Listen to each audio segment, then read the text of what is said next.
The boat and I were immediately and completely submerged under about 8 or 10 feet of water. I knew that I had been underwater already too long to still be alive. My spirit rose up and out of the river. I saw my body being pulled to shore. I saw the guys start CPR, and I could look at my body and recognize that that was my body, that that represented my life here. We were in an accident where another horse ran into my horse. She reared up, flipped over backwards with me on her back, and fell across my body. As she hit my chest, I immediately left my body. I was up 30, 40 feet in the air. I was looking down at an airplane that had crashed. I had seen a body over here that was dead, but I knew this body really well. Right then, it hit me. I'm not in my body. There's my body, but here's me. I've always been fascinated with these near-death experiences, and by near-death, I don't mean like they almost got hit by a car. I mean like dead. At first, I was very skeptical of these, but I'll tell you, after studying over 1,000 of these near-death experiences, it's changed my mind. I was in this experience for what felt to me like many, many, many hours. But in fact, the entire thing was probably 30 minutes. It was like we had this wave of light under our feet pushing us forward, and it was almost as if I could see the stars go by. I began to see a small, bright, brilliant glow that got bigger and bigger and bigger. So how do we know these people were truly dead?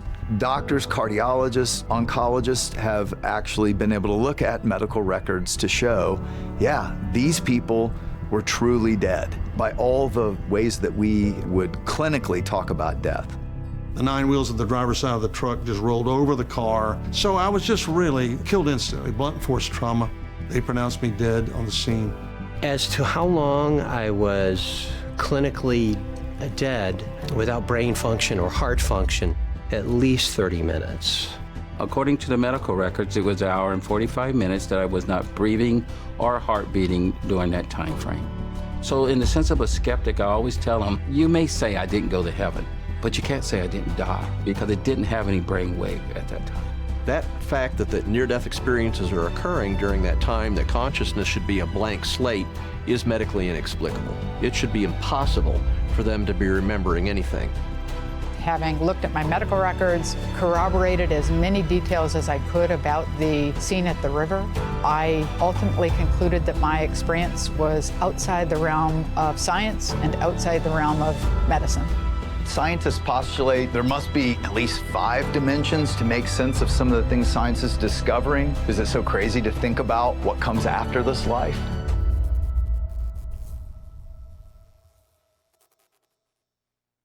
Welcome to this 6-part series on what's after life. I'm so glad you decided to join in this conversation. In it, you're going to hear from very credible people, doctors, college professors, commercial airline pilots, and other professionals who only lose credibility in their profession by talking about their experience, and yet they say it's the most real thing that ever happened to them. I'm John Burke, and after 30 years of researching over 1,000 of these accounts, I wrote the book Imagine Heaven and a shorter booklet called What's After Life, conveying more of the evidence of the afterlife you just heard.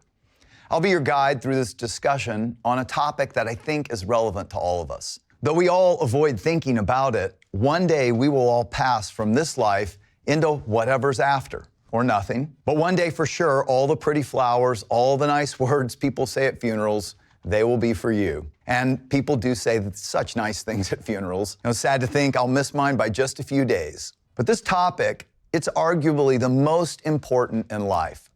Because if this life is just the beginning of something more real than anything we've experienced yet, I mean, that has implications for how we live, how we love, and the very purpose of life. And whether you're approaching this as a skeptic or a believer or somewhere in between, we want these discussions to be a safe place. Feel free to disagree, listen respectfully to different opinions, and keep an open mind. Because that's really where we learn and grow, when we wrestle through new possibilities and new ideas. You know, that was my experience. It's how I got interested in this topic. My dad was dying of cancer, and at the time, I didn't really believe in God or the afterlife or any of it. But I picked up a book someone had given my dad. It was actually the first research written on near-death experiences, or NDEs. I read it cover to cover that night, and at the end said, whoa, maybe the afterlife is real. I mean, maybe there really is a God, and if so, I've got to find out more. Because I kept thinking, how do I explain so many people clinically dead, resuscitated by modern medicine, then saying very similar things, and as I would later discover, all around the world. I've since gone from a career in engineering to become an author, researcher, and a pastor out of a desire to help people learn what I learned, what changed my mind. My research centered on the common threads NDEs share, what they tell us, and more importantly, what that means today. You'll meet some of these people in the video series and many more in the What's After Life booklet. The Gallup poll found that 1 out of 25 Americans has had a near-death experience. That means close to 13 million Americans had an experience like this. And more than 900 scholarly articles have been written in prestigious peer-reviewed journals like the Journal of the American Medical Association, The Lancet, Europe's prestigious medical journal, Psychiatry, and many others. We'll walk through a series of questions over the weeks to come, and as we do, some important filters will help us understand what kind of science applies here, as well as the limits of science. This week especially, we're going to zero in on whether there really is reliable data to support the accounts of NDEs. You know, NDEs are trying to explain something extra-dimensional. I mean, imagine if your experience of life were being lived on a flat, two-dimensional black and white picture on the wall. Then when you die, you leave that flat, two-dimensional picture and you're brought out into a three-dimensional room of color. But then after experiencing a three-dimensional world of color, what if you got pressed back into that flat black and white world? How would you describe 3 dimensions of color in flat 2D black and white terms? That's the challenge NDEs face. And sometimes they sound odd as they grasp for language that makes sense in our finite, limited dimensions. Now, I, like many of you, am a skeptical engineer type. So I get it if some of you are thinking, how do you know these stories aren't just made up, or the lingering effects of drugs, or a hallucination, or a dying brain? Well, the evidence has actually convinced many skeptical doctors. Let's hear from one of them. People may wonder, are near-death experiences falsified? How do we know they're real? Well, all near-death researchers that I'm aware of believe that vanishingly few near-death experiences are shared that are falsified. Some people have wondered if near-death experiences are due to drugs or anesthetic agents. In having studied over 4,000 near-death experiences, the great majority of these people that had them were not taking any psychotropic, that is, brain-acting medication at the time of the experience. So there's no chance that drugs could account for what's observed in near-death experiences. Some skeptics have proposed that near-death experiences are due to hypoxia, which is low blood oxygen levels. Well, that's a reasonable hypothesis because, after all, at the time of a life-threatening event, typically you are going to have reduced oxygen levels in the blood as a result of the trauma or injury that led to that close brush with death. In any other altered type of human consciousness, dreams, hallucinations, psychotic events, you typically have confused sensorium. Experiences may skip around in dreams that are very common. You really have that hypo or decreased lucidity, and that's completely different in near-death experiences, which are hyper or increased lucid, tends to be very logically and ordered. I can't find a single skeptical explanation of near-death experience that any reasonable, well-informed person would accept as explaining near-death experience. One of the strongest lines of evidence for the reality of near-death experience is they shouldn't happen at all. At the time of a cardiac arrest, when your heart stops, well, of course, immediately, blood stops flowing to the brain. 10 to 20 seconds after that event, the EEG, electroencephalogram, which is a measure of brain electrical activity, goes absolutely flat. It should be impossible to have a lucid, organized experience at that time, and yet by the hundreds, people have reported near-death experiences immediately following a cardiac arrest, and that is medically inexplicable. Another skeptical cardiologist, Dr. Michael Sabum, studied the fascinating case of Pam Reynolds, the singer-songwriter who had a brain aneurysm. To treat it, Pam's body temperature was lowered to 50 degrees Fahrenheit, or 10 degrees Celsius. Her breathing and heartbeat were stopped. The blood was drained from her head completely. Her eyes were closed with tape, and small earplugs with speakers emitting 100 decibel clicks were put into her ears so that they could ensure that she had a flat EEG or a non-responsive brain. In other words, she couldn't see, hear, and she had no brain waves. And yet, after recovery, she claimed she had died and left her body and watched the surgery from up above. She described how she saw the saw that they used to open up her skull, and it didn't look like what she thought it would. It looked like an electric toothbrush, and she described a plastic case with blades. She accurately described a tense situation when a female doctor couldn't find a vein in her leg and was told by a male doctor, try the other leg. All this checked out, yet how could she have known? Dr. Janice Holden, professor of psychology, studied 93 cases of NDEs like Pam. She found that 92% of the observations that NDEers made were completely accurate. Another 6% only had minor variations. One case out of the 93 was inaccurate. Pam and thousands of others like her demonstrate that when people die, they leave their bodies, but they have a new body, a spiritual body. Though modern resuscitation techniques are today revealing lots more of these stories, they're actually not new. Plato wrote in the Republic about a soldier who had a near-death experience. The Tibetan Book of the Dead talks about some aspects similar to modern NDE accounts. The writers of the Jewish scriptures report several resuscitations, and the Christian New Testament records Jesus raising Jairus' daughter and Lazarus from the dead. Paul, who wrote many of the New Testament books, may have had an NDE when he was stoned to death in Lystra. He revived and later writes exactly what NDEers report around the globe today. He said, "I was caught up to the third heaven 14 years ago. Whether I was in my body or out of my body, I don't know. Only God knows. But I do know that I was caught up to paradise, and I heard things so astounding they cannot be expressed in words." Later he says, "Our bodies are buried in brokenness, but they will be raised in glory. They're buried in weakness, but they'll be raised in strength. They're buried as natural human bodies, but they will be raised as spiritual bodies." A new spiritual body is just one of the common experiences. What are others? Well, after people die, they say they leave their bodies, often observe their resuscitation, but they still have a body. We're ourselves, more ourselves than we've ever been. And not just with 5 senses, more like 50 senses, they say. Commonly, they feel a peace like never before. They travel, some through a tunnel or what they describe as a pathway to a place so beautiful as to defy description. Not unlike Earth, with mountains, streams, trees, flowers, but with a vibrancy and a life that they just know this is what I was created for. Many encounter a God of light who is unconditional love and personal, even humorous, knows them inside out, and then many get a life review with this God of love, and he lets them relive their lives to understand why love matters most. At that point, they're told it's not their time. They still have a purpose on earth to fulfill, and they're resuscitated.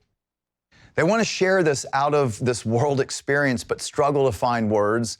And when people hear it and respond like they're delusional, they often stop talking openly about it.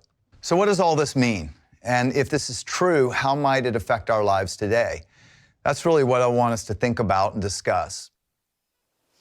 So let's dive in a little deeper as John interviews Dr. Mary Neal and Dr. Jeff Long, who were formerly skeptical doctors who can attest to the medical advancements that have made it possible for people who were clinically dead to come back to life and share about these remarkable encounters.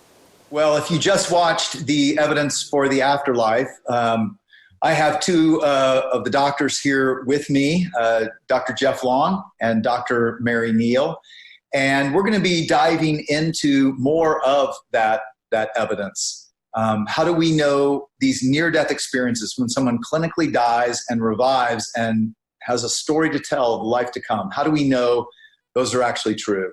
So first of all, let me just thank you guys, Dr. Long and Dr. Neal. You're doctors. You're out there on the front lines right now in this coronavirus as we're all shut in. You guys really, on behalf of all the medical community, thank you. Or we thank you all who are part of the medical community.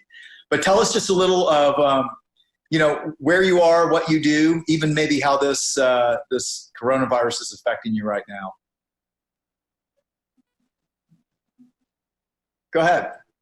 Oh, well, I'm Mary Neal, and I will tell you that as my background, I think it's a wonderful thing because I am basically you.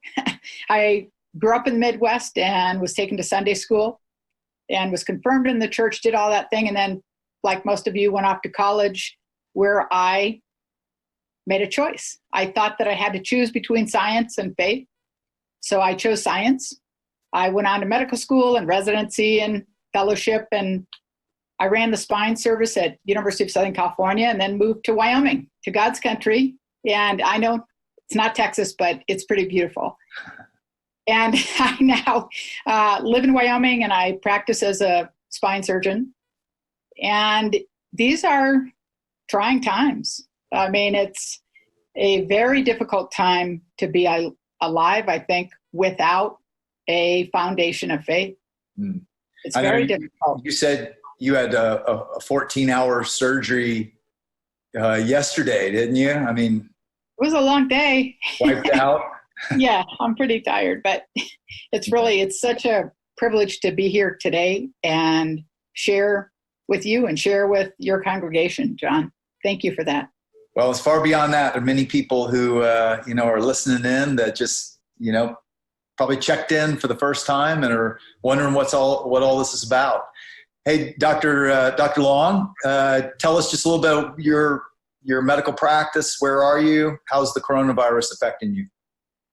Well, sure, John. I'm practicing in Houma, Louisiana, which is 1 hour away from New Orleans, one of the major coronavirus epicenters. So we're impacted continuously by increasing number of cases, stretching medical care here to the absolute limit. So here I am at work, continuing to take care of my patients with cancer. I'm a radiation oncology physician, which is the use of radiation to treat cancer. So I'm really on the front lines.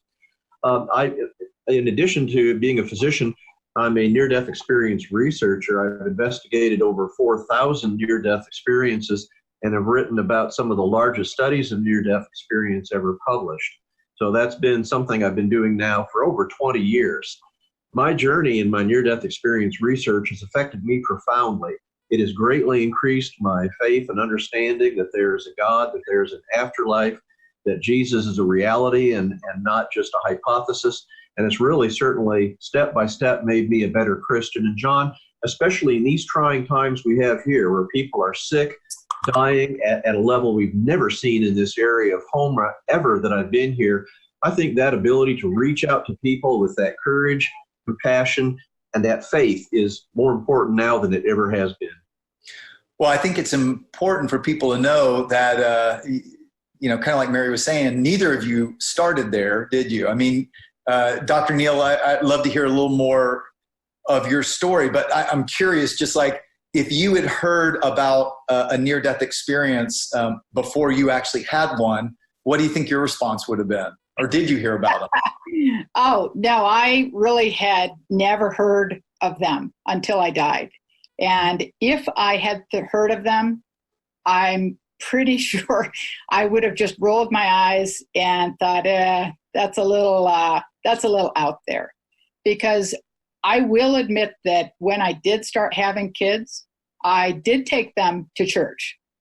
But I will also readily admit that I think I took them to church mostly to give them a moral foundation rather than actually a way of living. And I don't know. I mean, I'm a little embarrassed to admit that, but no, I was, and actually I continue to be a scientist. One of the things that I discovered is that the choice between science and faith is a false one, because science and faith answer different questions and really coexist very easily. And so now it's a very different thing, but I'm a very analytical person, and I have to say that even now, when I hear people's profound spiritual stories, whether it's a near-death experience or deathbed visitation or something that's truly a miracle, I have to tell you, my initial response is not one of total acceptance immediately. I still listen to what they've said and think, how does that fit into God's reality? Yeah, and I've said the same thing. You know, I had an engineering background, and every one that I hear, I at first take with a grain of salt. And it was really more seeing the commonalities of thousands of them that changed my mind. But I'm curious, so what changed your mind was you actually had one of these. Why don't you take us back and just give us a little run of what happened that day? Okay, well, this is a very Cliff Notes version, but in 1999, my husband and I went whitewater kayaking in South America, and circumstances were such that I was forced to go over about a 15-foot waterfall. And when I hit the bottom, my boat was pinned or stuck in the rocks and the underwater features, and I was immediately submerged under 8 to 10 feet of water. And that's where I stayed for about 30 minutes. And while I was under there, I didn't panic. I mean, I'm a spine surgeon. I'm very used to high stress situations. But the thing that really changed my life and has really gone on to help other people reevaluate their own lives is that at a certain point, I made a very active choice not to passively say, oh my gosh, God, please come and save me, or a passive acceptance of God's will, but I made this active choice to say, no, God, not only do I want your will to be done, but I'm really excited about it, whatever that meant, living, dying. I mean, I had a husband and 4 little kids. I had everything to live for, but it was a very active choice. And when I asked that question, and I meant it for the first time probably ever, I was then immediately overcome with this incredibly physical sensation of being held and comforted and reassured that everything was fine. My husband would be fine, my little kids would be fine. And the most incredible part of that is that I knew that I was being held by Christ. And it took me a long time to acknowledge that publicly because it's so outlandish. I mean, I already said I was no zealot. I hadn't earned the right to be there. I hadn't deserved it. But there I was, and I knew that Christ would be there holding anyone who asked, anyone who showed. How did you know it was Jesus? Well, people always ask that, and my response is always the same, which is, okay, I've been with my husband for almost 40 years. If I went to the grocery store and I saw my husband, I would not have to walk up and ask him if he were Bill. I know my husband. This knowledge was absolute and pure and complete, and it was Jesus Christ who was holding me, and that is just the reality. I mean, that is just a knowledge that is beyond questioning. Well, what's interesting, I'm actually going to do an interview next week with Heidi, who was raised in a Jewish atheist agnostic home, but she always believed in God. And she dies at 16 when her horse falls on her. And she was completely shocked because Jesus was there. Right. And she said, I felt like I had always known him. Yeah. And Jesus, no matter what one's background is always the guy that shows up. It's never anyone else if someone's going to show up. And I have to tell you, even though I am a physician and I've been around death in my training and my practice, I had never lost anyone I knew or loved, and I had never really thought about death. This was not something I hoped for or expected. I'd never really thought about it. So part of me was just so surprised that, oh my gosh, wow, this might be true. What's going on here?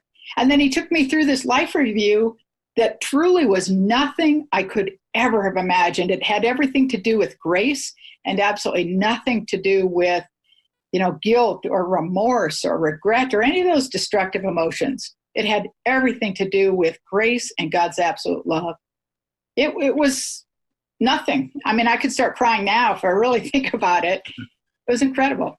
And people I've interviewed have said that the memory or experience many times is as real today as it was back then. Have you found that? Yes, because I think that profound spiritual experiences have a different quality. It's not a memory. If I told you about big events in my life, I would be recalling a memory. And big events I could remember pretty well, but the little details might change a little bit.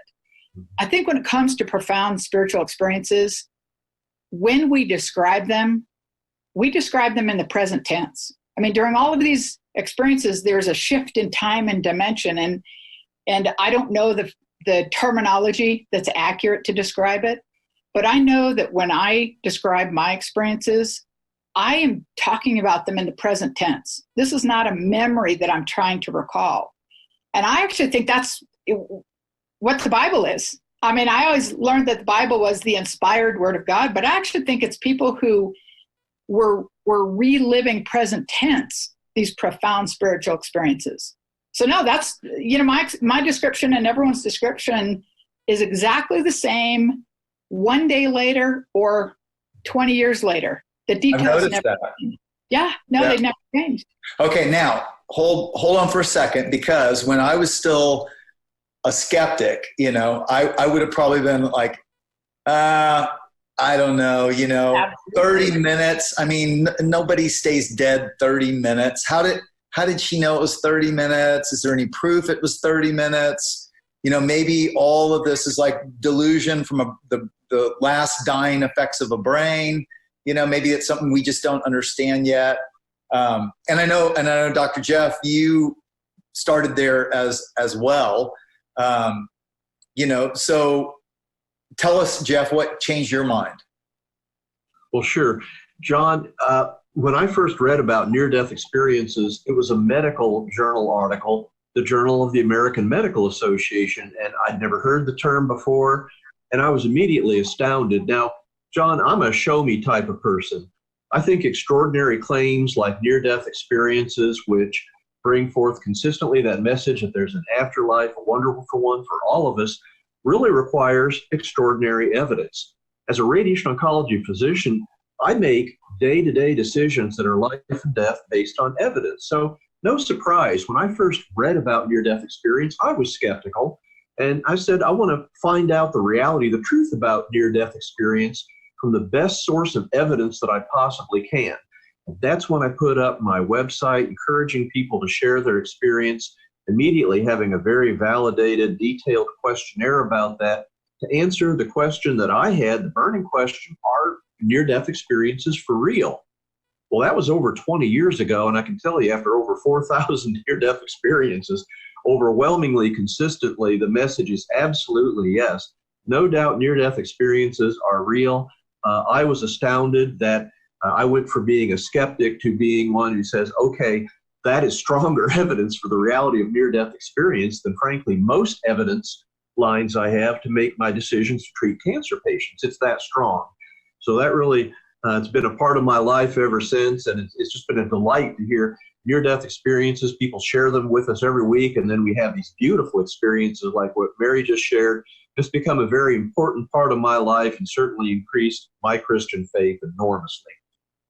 So let me push into that a little bit, though, because you're both medical doctors, and I know you both tried to explain them away, or you've had skeptics, Mary, press in and go, well, wasn't it this or wasn't it that? And Dr. Jeff just talked about two of them in that video of mind-altering drugs or hypoxia.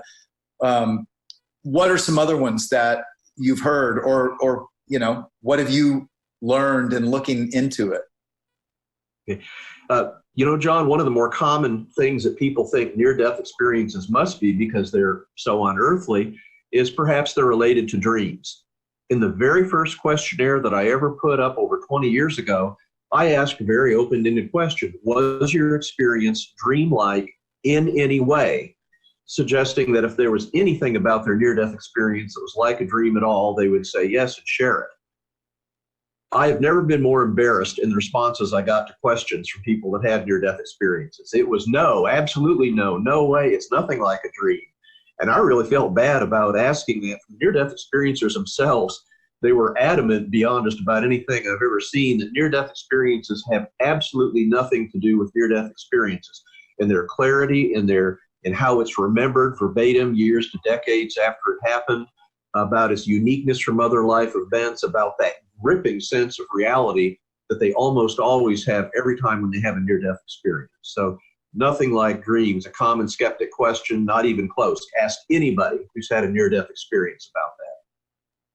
Mary, what have been some of the skeptical, pushback? Yeah, well, I mean, what would you have? I would agree entirely with Jeff in that these experiences are not like any other human experience. When I, basically, as my kids would say, when I got kicked out of heaven, because my spirit, left my body and I went up and had a heaven experience. And at the end of that, I was given a laundry list of work I still had to do. And one of the more challenging things on that list had to do with the coming and unexpected death of my oldest son. So when I came back and went through, multiple surgeries for broken bones and many months of rehab, I had incredibly intense motivation to find an alternative explanation.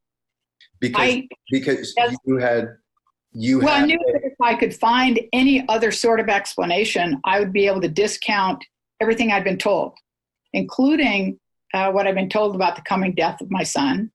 And so, as I said earlier, I'd never heard of a near-death experience, but I went back and looked up every single explanation, including dreams and hallucinations and, DMT or neurotransmitter trips and, the physiology of a dying brain and on and on and on and on. Everything anyone suggested to me, I latched onto, and I went back and looked at the original literature, the original data, and read everything I could.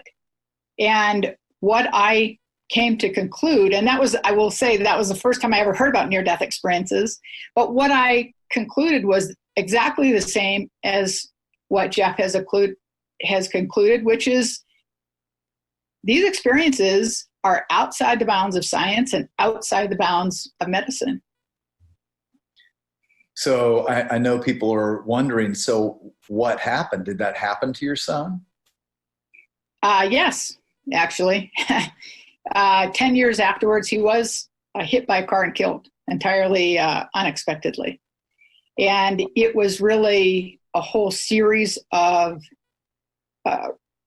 I'm going to say miracles, but there are many things that happened leading up to his death that further prepared me and prepared my family to do what had been asked of me when I was still in heaven.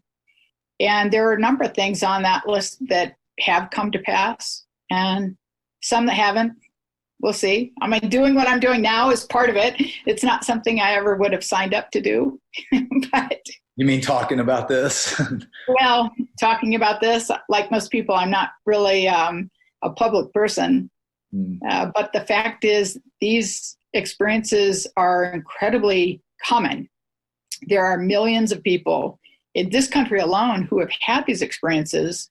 And I feel that the more we talk about them, the more encouragement it gives to other people to share their own stories.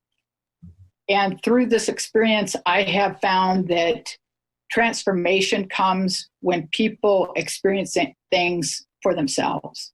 If they know someone personally who has had a profound spiritual experience, then it's a whole different game. Then they're no longer a skeptic. So, Dr. Jeff, I know you have debated people even about the alternate hypotheses. What kind of things have you come upon, and why have you concluded, no, it's got to be something real? Yeah, good question. I've debated, John, I've debated a lot of folks that have near-death, that are skeptics of near-death experiences. I will say I've never lost a debate. I think that's because the evidence for the reality of near-death experience is so strong. Just another example, skeptics may say, well, gosh, these experiences are so unearthly, like nothing that we've experienced in our earthly life. They must be hallucinations. Well, shoot, as a physician, we know darn good and well that people that have hallucinations as a result of altered brain function, the experiences may hop all around. They're more often to be frightening. They're more likely to have unreal content. We know in the medical world, me personally, from having seen people that have had hallucination, that near-death experiences are nothing like hallucinations at all. John, over 20 different skeptical explanations have been proposed over the years, and the reason there's so many is that no one or several explanations make sense, even to the skeptics themselves. So, people seem to come up with a new skeptical explanation every year or two, and that's quickly shot down, and there's really no explanation for any part of what's observed during a near-death experience that makes sense. These are, I'm convinced, based on evidence, the real thing, that these are a visit to an unearthly realm of existence and bringing back very important information that is vital not only for the person who had the near-death experience, but certainly can inform, inspire, and help us all to lead better lives, even if we haven't personally had a near-death experience. The other part of it, John, is that people want to focus on things that they don't believe, because most people really don't want it to be true because it would be very inconvenient for their lifestyle. But when you look at near-death experiences, for example, there are many skeptics who focus on the fact that we don't all describe beauty in the same way. But we all describe intense beauty. But why would we all describe beauty in the same way during our near-death experience when we don't experience beauty the same on Earth? I mean, I think that's one of the things that speaks to the truth of these experiences. And I think it's incredible. I absolutely believe that God presents to each one of us at the time of our death the experience that will speak to us, that will make us feel known and loved and welcome, because we're going home. It's a homecoming party, and God wants to make sure that we know where we are. Well, and, just like in a court of law, if you have 10 people who all say verbatim the same thing of what happened, you have collusion, right? I mean, that doesn't happen. But if you have 10 people who say basically the same thing, but all their stories show from a different angle with different details and different perspectives, then you have good evidence. And that's what I found when I studied near-death experiences. There are these amazing commonalities, and I know, Dr. Jeff, you found the same thing. There are these amazing commonalities, but there are uniquenesses along the way as well, and not every experience has the same depth of experience.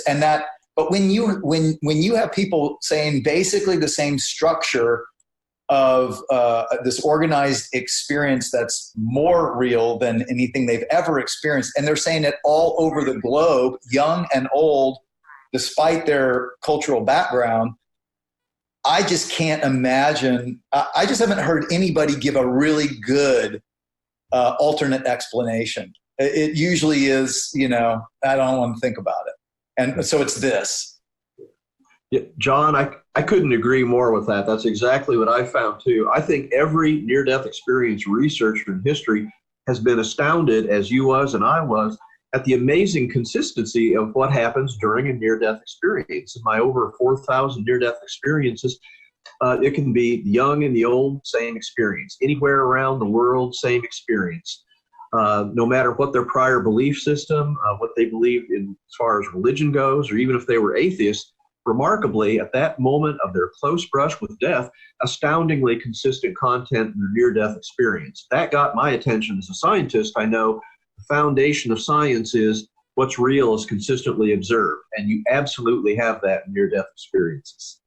So, Mary, I know there was more to your experience than you just told. Go into a little more detail for us so that people kind of get a picture of, some of the things you experienced. And then I'd love to hear, Jeff, you comment on some of the commonalities you've seen.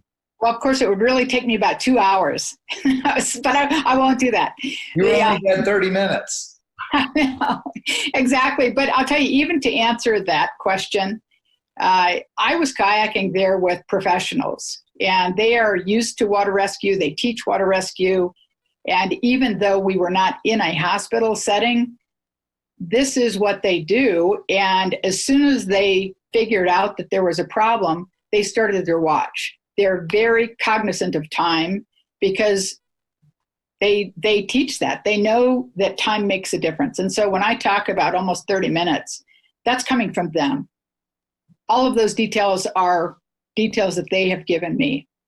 But my experience just went on and on and on. My spirit kind of separated from my body. And as I said, I went up to... This is when you were underwater. You're still underwater.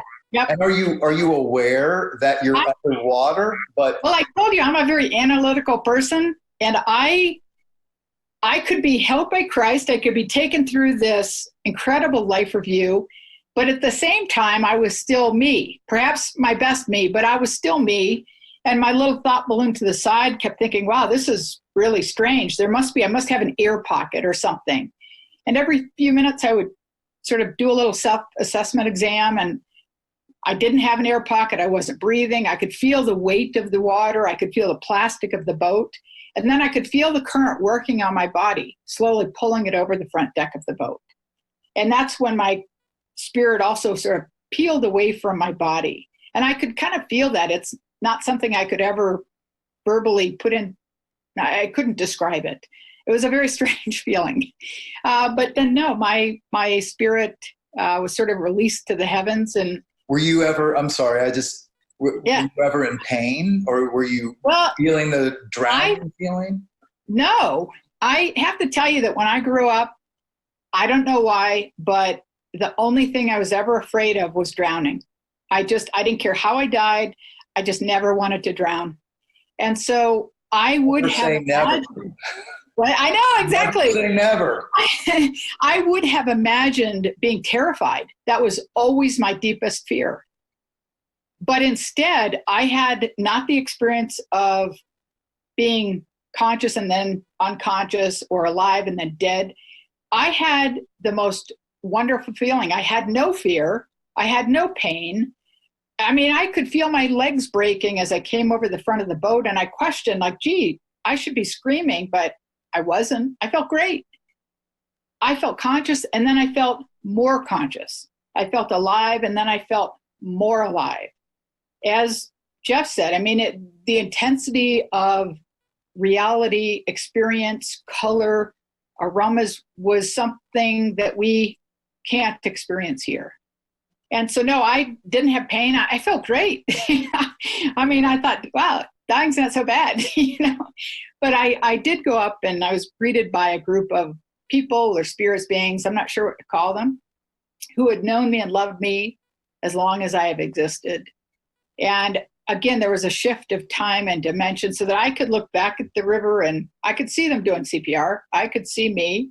I recognized that it was me. I also recognized that despite the fact that I had a great life, I wasn't planning on coming back. I had no intention, because I had an absolute feeling of being home. Like I had been on this great adventure to Earth, great adventure. And now I was home. I was where I really belonged, and where ultimately we all really belong. What made it feel like home? I knew where I was. I knew that I was loved so completely, a sense of love that we just don't really experience here on Earth. I mean, my husband loves me dearly, thank goodness. But most love here on Earth has some little bit of conditionality to it. But this was home. It's the feeling of going to some third world country and staying there for a couple of months and having a great time. But then you come back to your own home and you sleep in your own bed. It's just this overwhelming sense of being where you belong. And I have never really thought about it in terms of what aspects really, but it was that sense of just, I'm home. And then Who are these people that were there greeting you? Well, I knew that they were people who had been important in my life story. At that point in my life, I had not lost anyone I actually knew. No relatives, no friends, no one. But they were people who were important, maybe a grandparent who died before I was born. And so I couldn't identify them immediately. I knew that they were there and overjoyed to welcome me home. I know that when I go back again, now I do have some people who I know will be there waiting for me. But I really didn't take time to look at them and say, hey, who are you? Because they were going to take me down this pathway to what I knew was the point of no return, to truly eternity. And I was in a hurry. It was almost like I said, okay, look, we have plenty of time to catch up. Let's go. Did you know where you were going? Home. I mean, it was home. You it was had the sense, like, okay. I had an absolute, not just sense. It wasn't a premonition, a thought. It was an absolute understanding and absolute knowledge. I was going home. Did you talk to these people? Did you touch them, hug them? What? Well, it's a funny thing, and I wish if I'd known I was coming back, I would have taken more notes. But I wasn't planning on coming back. That's such a funny thing to say. There are a lot of things I wish I had done, and I would have if I knew that I was coming back. But they did have a three-dimensionality. I mean, they were incredibly brilliant, and I know this sounds crazy, but they were wearing these robes that were woven together with fibers of love. I mean, it was the most beautiful thing I could ever imagine, and this pathway was so beautiful. And to me, what speaks beauty is color and the intricacies of flowers and the aromas. And that is what I experienced. Every color of the universe and beyond, all at the same time. Like, it's not that they mixed together, but I understood each color simultaneously. And it just is the beauty that makes my soul explode. I mean, it was incredible. And so I didn't hug them. I know that we were sort of dancing kind of, but not, I don't dance here on earth. So it wasn't that kind of a dance, but it was rejoicing, like truly rejoicing. And we did communicate, but it wasn't talking like we are now. It was almost, and I've never been willing to use that word telepathy because I just think it sounds a little cuckoo. I don't know. I don't know what to call it, but it was almost this transference of knowledge. I don't know how it happens. It's almost like this energy wave or something.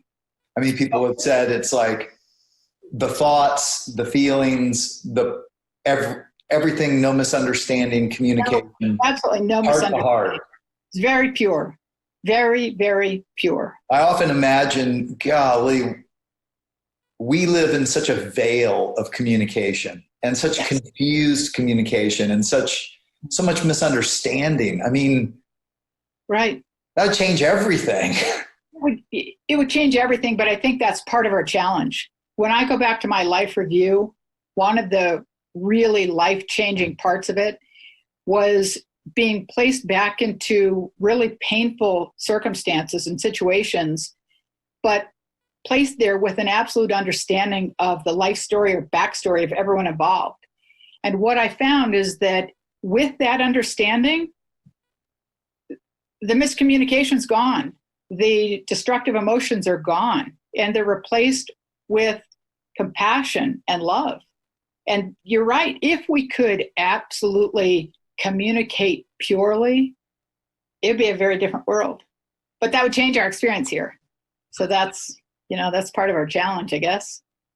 So you said you were moving together, and you're going toward something. How were you moving, and what were you going toward?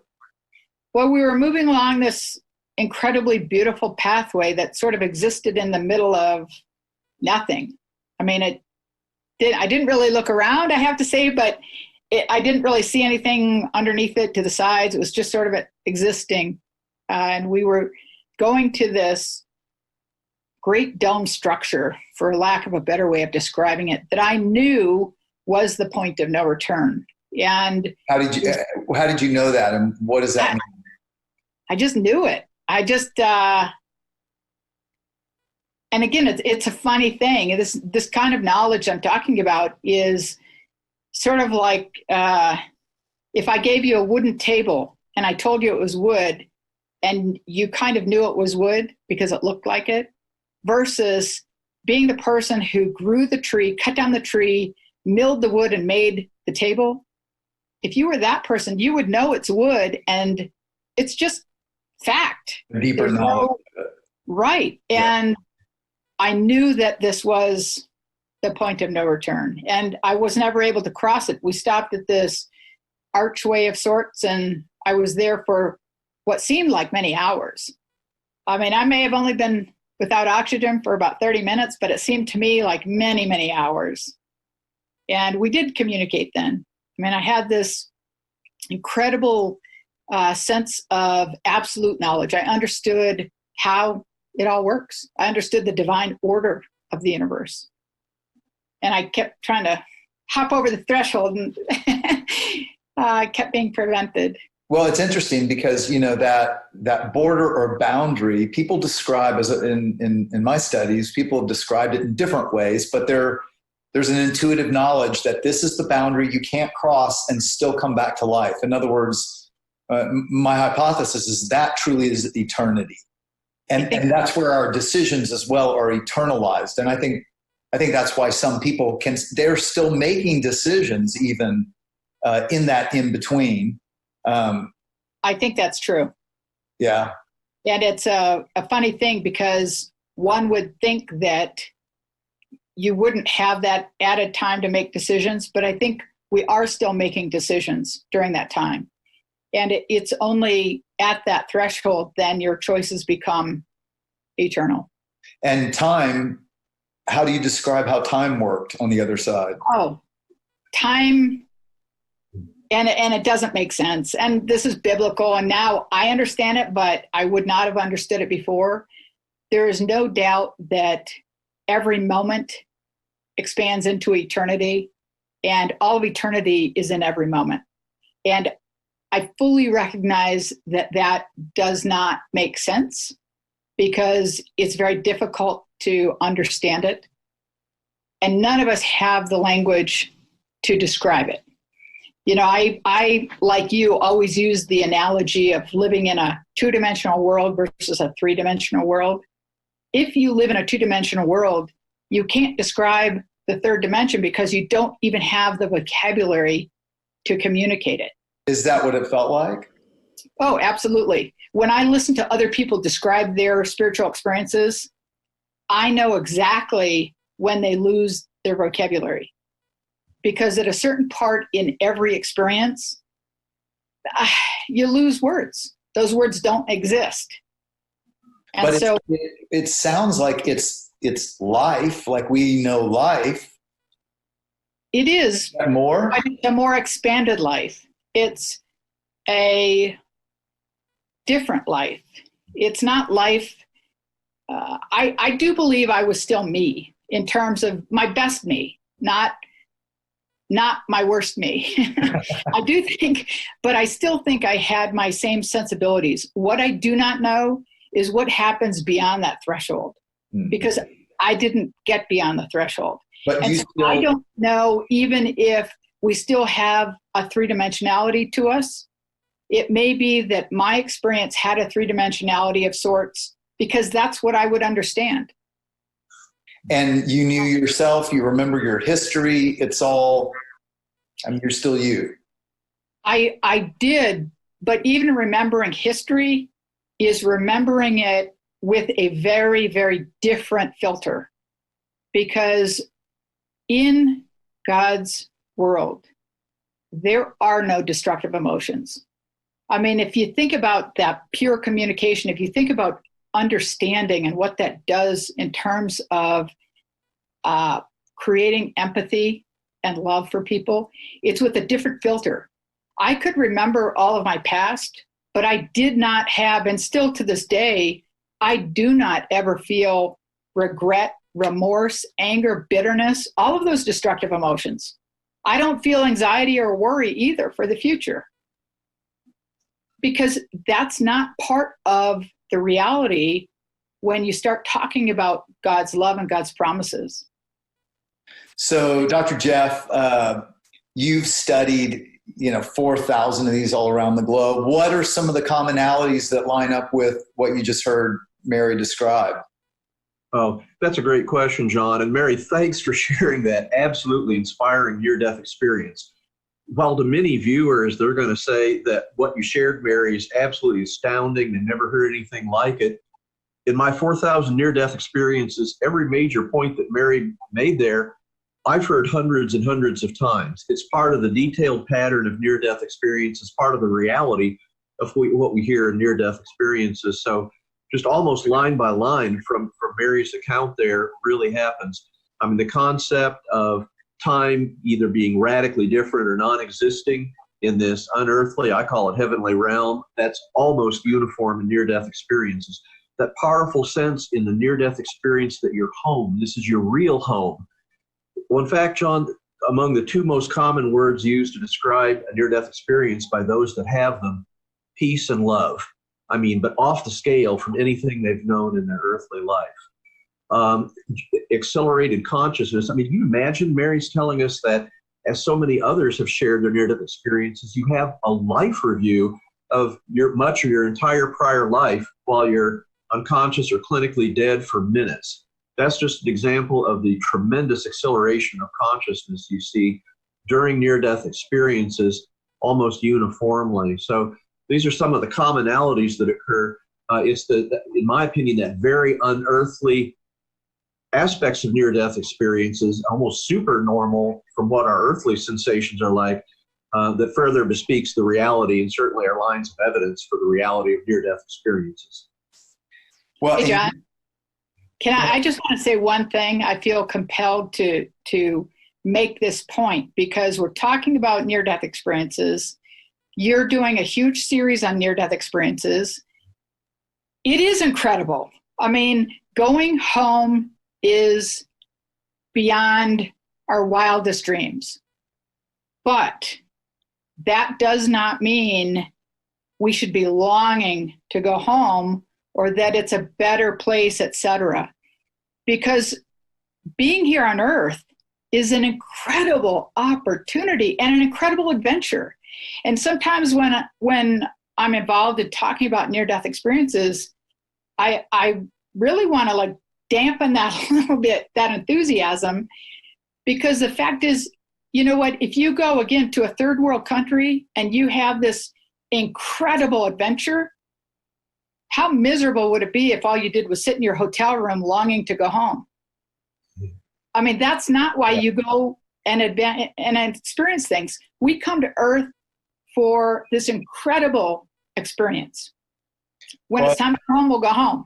And God makes it very clear to people who have that life review or who experience them, you still have a purpose here. Right. Right.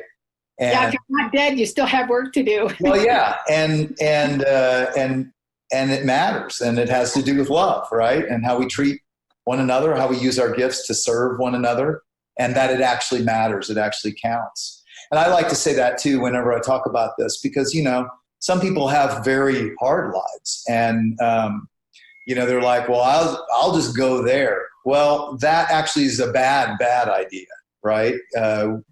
Don't ever think about taking your own life, because it's actually, your life is a gift from God and a stewardship, even if you don't yet see how or why. But I think Mary, and I know many others I've talked to, would say, there is a purpose that God has for you, and seek him, because it has many times less to do with what we think it ought to be than the simpler things of how to be fully who we are with the people that he's put around us. Would you agree, Mary? I could not agree more. That is entirely true. If we are here, it is because we have work to do. And there is no doubt that God not only actually knows us individually, all billions of us on the planet, but God has a plan for each one of our lives. That is one of hope. And yeah, if you're not dead, it means you still have a purpose no matter what your life is. And So, Dr. Jeff, seeking after it. So, Dr. Long, back to you. In your study of 4,000 near-death experiences in 31 countries now? Yeah, we're up to 31 different languages that we've studied. 31 languages. Survey, yeah, so that's right. So what Mary's talking about of people experiencing God is a commonality as well. Talk about what you've seen in your study. Oh, absolutely. God is mentioned in hundreds of near-death experiences. I've actually made a study of that. When I started studying that, I didn't know what I'd found, but to my astonishment, that same remarkable consistency of what people are describing is also the consistency we see when God's described. God is described, same thing as Mary describes with Jesus. It's an immediate knowing that this is God. Not maybe, possibly, not doubt. It's that instant recognition that is often what's described as a light, amorphous being, or even a developed being is indeed God. One of the most common things they describe about God is that overwhelming feeling of love. They're known for who they are, all that they are, everything that they are, and loved profoundly beyond anything that they could have known on earth. And they feel accepted perhaps in a way that they hadn't ever felt that way in their earthly life. They feel a connection with God unlike often that they felt with any person a human being in their life. When I started studying that to me seemed, geez, I didn't think of God that way. But by the time you see that hundreds and hundreds of times, you kind of say, wow, I get that. I think there's that real message in near-death experiences that, God is that overwhelmingly loving, overwhelmingly compassionate, and accepts you, me, and everyone in a way I hadn't even realized. And that's exciting. That's when sort of the science of near-death experiences becomes tremendously inspirational. And it's been a real pleasure to walk that journey in my research. Well, and that you wrote a book called God in the Afterlife. Your first one was Evidence of the Afterlife, right? And then God of the Afterlife. And we were talking once, and you told me that because I read the whole thing and I was like, wow, yeah, that's pretty much what I've seen, except Jesus didn't show up there. And then you told me, yeah, your publisher actually asked you to make that a separate book. Talk about what you found. Yeah, that's great, John. I'm glad you brought that up. I started working on God in the Afterlife. And of course, Mary described encountering Jesus. Well, again, way over 100 near-death experiences I have was describing Jesus. Same thing as God. Just like Mary said, very eloquently, instantly this is Jesus with every core, every fiber of your being. No doubt that is Jesus. And so I observed that, and I sort of broke off from doing my research for the book and did a very detailed study of Jesus in near-death experiences. And that was an oh wow moment for me, because even after having studied near-death experiences that long, here's Jesus being described once again and not just some abstract person who's up in clouds or somewhere apart from us. Jesus with the near-death experiencers, listening to them. And that's actually what Jesus' a major role is in near-death experiences, listening. That same profound sense of love people describe with Jesus, that same profound sense of acceptance. And even if people that have near-death experiences felt some guilt or some anger or some resentment, when they're with Jesus, that's all gone. They feel loved, they feel connected, they feel cared for at a level that was beyond anything that they thought was even possible on earth. So I wrote up quite a big section on that. I was very excited about that. Their publisher said, geez, this is so dramatic. This is going to pull attention away from God in near-death experiences, and recommended I didn't write it up. So that's the only reason it didn't go in there, because it really is that dramatic and really is that exciting, just like Mary knows from her own personal experience. It is really a massively inspirational thing. That, again, as much as I don't know how you could read about Jesus and near-death experiences and not grow as a Christian, knowing that is, wow, that love, that something that is beyond anything we know on earth. That's just inspirational times 100, in my opinion. It certainly was steeled my Christian-like thinking. Well, and the fascinating thing in my research is Jesus showing up in cultures all around the world. And in a similar way, this brilliant man of light, and even what Mary said, I've heard multiple people say, like I remember this one woman in Australia, and she describes Jesus, but she didn't say he was Jesus. She knew he was divine. And she was mesmerized looking at his robe of how can a robe be woven together with light? But Mary said it was love. The robes of like love. In near-death experiences, those terms are often synonymous. It's again, love and light, and yeah. There's no English language words or words in the world, as Mary alluded to briefly. Sometimes this is so unearthly in the experience, you don't really have good words for it, and yet it's all that and more. Yeah. Love, light, and that something, beauty, that feeling of connection that is just unearthly.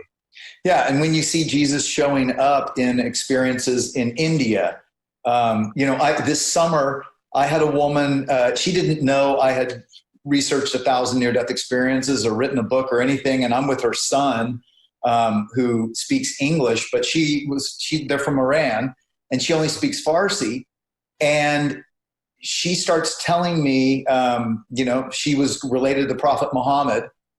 He was Hezbollah, and he had become a follower of Jesus and was praying for his mom, and his mom starts telling me about how she died, fell to the ground, and she leaves her body and sees her son doing CPR on her, and she turns and looks, and Jesus is there with her.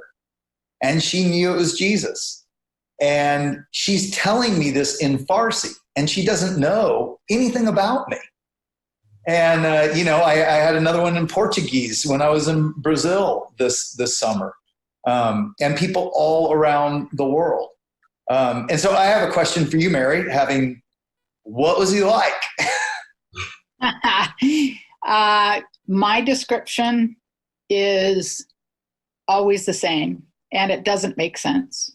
But I would say that Jesus looked like bottomless kindness and compassion. And when I tried to sum up really what it was like to be with Jesus, and I chit-chatted with him later in another out-of-body experience, I would very clearly say that Jesus is really this physical or three-dimensional manifestation of love. And again, it doesn't make sense, but if there's a manifestation of love, of kindness, of compassion, that's what he actually looked like. And physically, it looked like all of us. Sort of like the colors on this pathway where I was experiencing all the colors at the same time. He looked like all of us because we are all part of God's world. Yeah, it's Easter. And, what the Bible tells us is that Jesus came to reveal God in a form we could relate to. But it's really an amazing thought is that God united himself to his creation in the most intimate way. And that's Jesus. So unlike your body stayed dead on earth, your spirit was alive. That's kind of version 2.0, right? So that our physical body is version 1.0. You experienced the version 2.0, but he's got 3.0 because his body and spirit are united, resurrected is what, we talk about. And I will tell you the incredible thing about Easter, about the fact that God manifested into this physical form for us, I think has a bunch of offshoots. One thing that I think is really amazing when you think about that is when you try to imagine the depth of love of our Father saying, guys, I so desperately want you to live the joy-filled life that I intended for you. I've got to try to help you get there. I've got to show you a different way of living. And I love you so much, and I want so much more for you, that I'm going to send Jesus to the world so that he can show you my love, so that he can show you how to love other people, so that he can point the way to this life that I want you to live. Yeah. You don't have to live in the Old Testament. We have this new way. Yeah. And I just think when I think about Easter, and I really focus on how much we are loved, that God would do that for us. Yeah. I mean, you got to be kidding. I know. Well, it's incredible. Because it is like a parent that would literally lay down their life for their child. Exactly. And it is. Yeah. And not even lay down their life beyond that. Yeah. Because God not only wants the best for us, but wants us to live in a state of joy, which I believe we all can live in a state of joy. Yeah. Well, and what commonly even Dr. Jeff referred to, of how, people feel such compassion in the presence of God, not a sense of condemnation, even though as they live their life review, they see their good and their bad, and it's like real evident, and yet that's exactly what Easter was all about, that God was paying for our wrongs so that we can be set free of the fear of condemnation or judgment and the fear of death, all of that, and to live in relationship with God, starting now. But kind of like you said, now is also contained in eternity, and eternity in each of these moments. So one last question, then we'll probably need to wrap up. How, Dr. Jeff, has this study affected you, changed your life? Oh, profoundly, John. I think I was like so many other people, especially scientists going through medical personnel, going like us doctors. You go through medical school and you kind of pull your focus away from things spiritual. You begin to think analytically. You begin to say, it's evidence. If it doesn't, if you can't analyze it, study it scientifically, it's not real. It's kind of a mindset of a lot of folks in the medical and scientific community. So I sort of bought into that, and I was certainly, regularly attended church, but was sort of a lukewarm Christian, starting to do my near-death experience research as over time. And it did take time. It literally took a period of years. It didn't happen overnight. But as I kept seeing over and over these powerful messages of love, the powerful messages of the reality of an afterlife, God, Jesus' profound love for each and every one of us at a level I never thought was possible, I don't know how that can help but change you, and it certainly changed me. It's changed me as a radiation oncology physician that fights life-threatening cancer daily, to fight it with more courage, more compassion than ever before. It certainly strengthened my Christian faith far more than I ever thought was possible. I totally get this. It used to be based on faith and to a large extent hope, and now it's certainly still based on faith and hope, but I have that powerful underlying evidence from near-death experience and other spiritual experiences that's helped fortify my Christian walk. It's made a huge difference. And Mary, I know, I read a book that you wrote after your experience on 7 lessons that you learned. And I'm just curious, what would you say, and especially right now in the middle of the COVID-19, and there's a lot of fear, there's a lot of worry and anxiety out there. What were the lessons that you brought back, or the most important one that you feel like could, speak into what people are going through right now? Yeah, you're right. I mean, I wrote that second book mostly because the first book, To Heaven and Back, was just a good story. You read a good story, you put it down, and you go back to your life.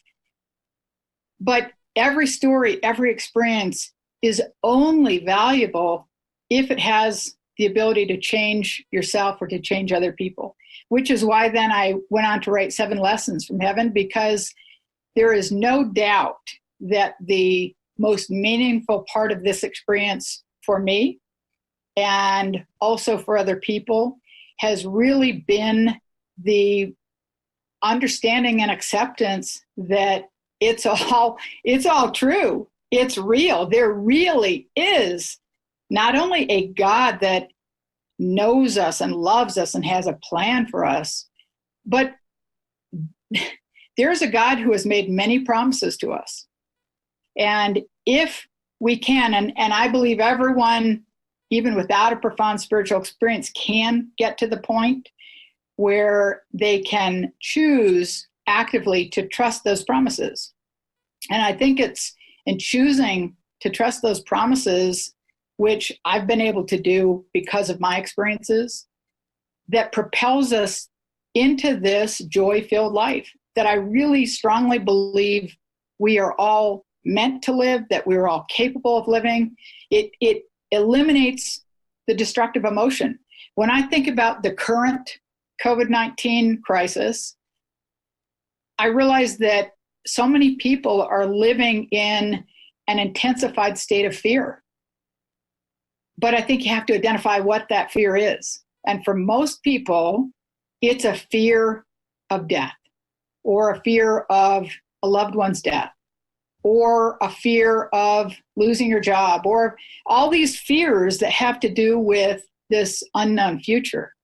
But I think that one of the things that I certainly try to provoke people to do is to address that fear and say, okay, let me actually look into this. Because I find that most people are either intellectually lazy or, spiritually unwilling to look at the data. And I would say, you look at the work that Jeff has done, and you cannot deny the reality and truth of these spiritual experiences. And it is accepting that truth that I think is so life-altering for any person. And then I loved, what you wrote in the 7 promises, the 7 lessons about God's promises, and that is what He's given us through Jesus, time on earth, what He said throughout the Jewish prophets, so that we can know, okay, what can we hold on to, what's true, and it brings that. It's what Jesus taught us to pray. Your will be done on earth, exactly, as in heaven. Because it's not fully on earth. No, I have a list of those promises, and when I face struggles, and we all face struggles, we all face challenges, there's no question that I read and reread those truths, those promises, and not only does that give me the trust, the confidence that tomorrow is coming and there will be beauty that comes out of that situation, but I find that reading through them promotes this continual renewal of choosing to trust. And I find that once you've kind of made that intellectual choice, then all of a sudden you see things differently. You actually see the miracles that occur. You actually see and feel God's presence in your life. And it just continues to become a bigger and bigger snowball. Well, I so appreciate you guys both. I know you're both busy doctors. Thank you so much for taking the time to share with us your journey. I know it's going to help many, many people. It has been a privilege. Thank you. It greatly appreciated. Thank you so much, John.